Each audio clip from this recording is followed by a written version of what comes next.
Si Goldorak n'est pas le premier animé à avoir été diffusé à la télévision française, il est clairement celui qui a lancé un intérêt populaire massif pour le genre, tout comme une interminable controverse quant à l'impact de ce type de programme sur la jeunesse. Alors qu'on approche les 50 ans dans la création du robot géant, une nouvelle série animée est annoncée pour 2024.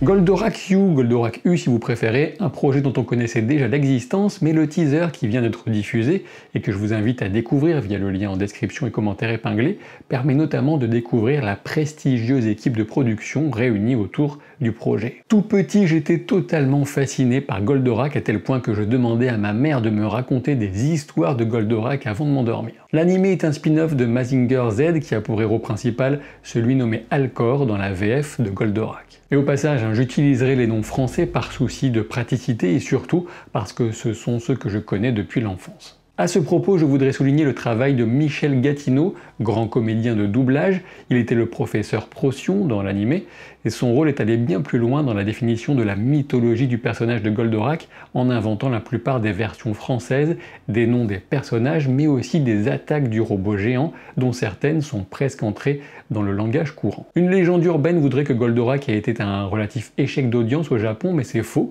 L'animé y fonctionnait presque aussi bien que son prédécesseur, avec simplement des audiences un peu plus variables. Si l'idée d'un retour de Goldorak avec la série Goldorak U provient de Manga Production, une société d'Arabie Saoudite, ce n'est pas si étonnant pour la même raison qu'un manga est encore sorti tout récemment en France. En effet, dans de nombreux pays arabes et européens, notamment la France et l'Italie, Goldorak a acquis une popularité tout simplement énorme dès sa diffusion à la fin des années 70. Comme je vous le disais en intro, ce n'est pas le premier animé des ondes françaises puisqu'on avait déjà programmé Le Roi Léo en 1972 par exemple. En revanche, c'est celui qui va lancer cette immense vague populaire des animés auprès des petits téléspectateurs français, une vague qui ne s'est jamais vraiment arrêtée depuis, malgré les diffusions désordonnées et les coupes de la censure. Pour Goldorak U, c'est le studio Gainax qui supervise l'animation de cette nouvelle série, sachant qu'une partie de ses équipes ont par exemple travaillé sur la prestigieuse licence Evangelion. On pense notamment à Yoshiyuki Sadamoto pour la conception de personnages. À l'écriture, on trouve Ichiro Okoshi, à qui l'on doit notamment le très récent Mobile Suit Gundam The Witch from Mercury, qui a d'excellents avis des spectateurs. Quant à la réalisation, elle a été confiée au très expérimenté Mitsuo Fukuda, sachant qu'il est important de préciser que l'ensemble du projet a la bénédiction de Go Nagai, le créateur original, et plus encore, il est associé au projet, même si je ne sais pas jusqu'à quel point il a pu influencer ce nouvel animé. Justement, ce projet de 2024, que sait-on de lui? Eh bien, pour le moment, il semblerait qu'il s'agisse potentiellement d'un remake de l'animé original avec une animation au niveau des attentes actuelles, à n'en pas douter. La plateforme de diffusion en France n'est pas encore connue, ni le mois du lancement prévu, et je vous le rappelle, c'est l'année prochaine, quoi qu'il en soit. Pour revenir sur le lien entre Goldorak et Mazinger Z, ce qui a déplu à une partie du public japonais, c'est donc de voir Alcor, héros de Mazinger Z, apparaître comme le sidekick, tête brûlée et souvent insupportable, d'Actarus, le prince de Fort, et héros bien sûr de Goldorak. Pour moi, comme pour l'essentiel du public français, j'imagine il était intéressant justement d'avoir ce rapport entre la sagesse, la profondeur d'Actarus d'un côté, un personnage éminemment tragique, empreint de nostalgie, et de l'autre côté, le caractère fougueux et téméraire d'Alcor qui servait en effet d'excellent faire-valoir. Le public japonais de la fin des années 70 avait aussi très peu apprécié le propos émancipateur autour de Vénusia, la fille de Rigel, amoureuse d'Actarus, qui avait finalement accédé à son propre vaisseau. La vision conservatrice de la famille, très ancrée au Japon, encore plus à l'époque bien sûr, ne permettait pas de voir d'un bon œil que le fait de ne pas obéir à son père était un acte au final récompensé pour la jeune femme. Il faut dire aussi que voir un étranger, un alien même dans le cas d'Actarus, supplanter le personnage japonais, à savoir Alcor, était aussi un choix audacieux d'écriture mais difficile à accepter pour une partie du public japonais. Concernant le phénomène de société en France et les réticences qu'il a suscité, les deux étaient immenses. On s'inquiétait déjà à l'époque de l'impact du visionnage de Goldorak pour de jeunes enfants. L'animé était jugé trop violent avec des enjeux dramatiques trop forts comme la mort de différents personnages. Et vous avez sous les yeux le résultat terrible de l'impact de ce type de contenu sur de jeunes cerveaux puisque j'en suis un produit direct, une créature indicible à l'échelle de valeurs complètement biaisée, ivre de violence et capable même de menacer ceux qui me regardent des pires sévices s'ils ne s'abonnent pas à ma chaîne.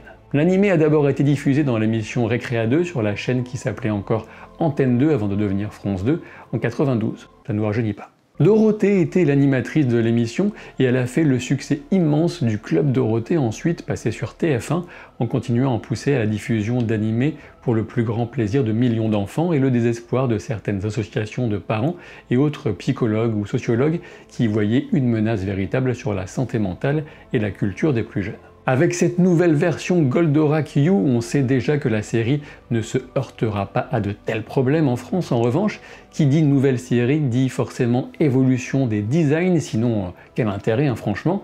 Et là c'est plutôt à certains grognons, si j'ose dire, parmi les connaisseurs de la première heure, que l'animé pourrait se heurter. J'ai déjà pu voir sur Twitter que certains déplorent un design trop élancé du robot comme d'Actarus ou d'Alcor. Personnellement je trouve le style plutôt prometteur, comme un hommage peut-être au travail de Leiji Matsumoto avec son Captain Harlock ou Albator pour nous, qui était particulièrement longiligne. Outre ces réticences à surmonter parmi ceux qui resteront absolument accrochés à la version qui a marqué leur enfance, la nouvelle série devra surtout convaincre une nouvelle génération de spectateurs et pour ça, je pense que l'écriture sera absolument essentielle. J'ai hâte de découvrir quel angle psychologique ils choisiront pour la relation entre Actarus et Alcor, mais aussi la place accordée aux personnages féminins notamment. Bien sûr, je comprends parfaitement qu'on considère la série originale comme un trésor du passé à protéger à tout prix.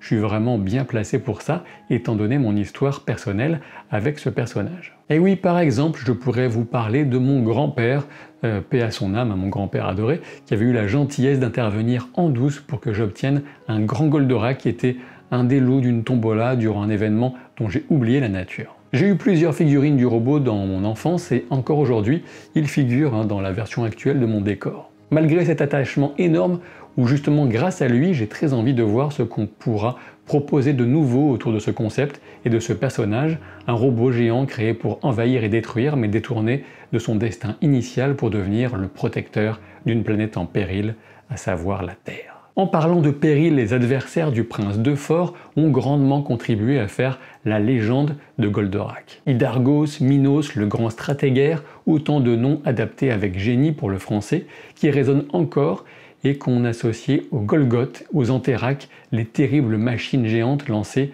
par les forces de Vega pour conquérir la Terre. On peut noter que cette distinction entre Golgoth, sans pilote, et Antéraque, avec un opérateur dans le cockpit, n'existe dans le vocabulaire que dans la version française, ce qui en dit long encore sur sa richesse et le respect donné aux matériaux d'origine qui a été scrupuleusement visionné et ensuite ainsi transcendé via la langue, à tel point que Golgoth est vraiment un mot utilisé de manière assez fréquente encore aujourd'hui pour désigner quelqu'un de très baraqué. Ce qui a beaucoup participé aussi à la légende Goldorak, c'est bien sûr la musique de Shunsuke Kikuchi, à qui on doit aussi celle de Dragon Ball ou Albator. Pour Goldorak You, le flambeau sera repris par Koei Tanaka, qui a une immense carrière derrière lui déjà, avec les Trois Mousquetaires ou encore des OAV de Pat Labor et j'en passe, sachant qu'on lui doit actuellement les musiques de One Piece. Impossible pour le moment de deviner quelle surprise ce Goldorak You nous réserve et quel lien il entretiendrait avec l'univers Mazinger au sens large. À 1 minute et 15 secondes du teaser, on distingue une esquisse de Mazinger justement, ce qui peut n'être qu'un simple clin d'œil ou éventuellement les prémices d'une rencontre au sommet avec un rôle plus important peut-être donné à Alcor dans cette version. C'est un pari risqué sans doute puisque Goldorak est aussi le marqueur d'une époque maintenant bien reculée pour les jeunes spectateurs d'animation japonaise. Une prise de risque louable sachant qu'elle est aussi mitigée sans doute par le potentiel de nostalgie immense et la notoriété de ce nom qui reste extrêmement fort dans les pays où l'œuvre a marqué les imaginaires. J'ai très envie d'en savoir davantage, notamment quant à la diffusion et à de premières séquences d'animation de combat. On semble s'orienter vers une version jeune d'Actarus, qui semblait avoir au moins 25 ans dans la série originale, mais on verra bien quels seront les choix artistiques des scénaristes comme des Kara designers. D'ici là, je vais affûter mon Astero H et mes Planitrons tout en poussant au maximum l'intensité des Pulvonium, quitte ensuite à m'arrimer au Vénusiaque pour une petite promenade sous-marine. Je vous rappelle que le trailer est disponible en commentaire épinglé et en description pour le découvrir par vous-même, et je vous donne rendez-vous à très vite pour de nouvelles aventures, potentiellement pour vous parler de Tortue Ninja.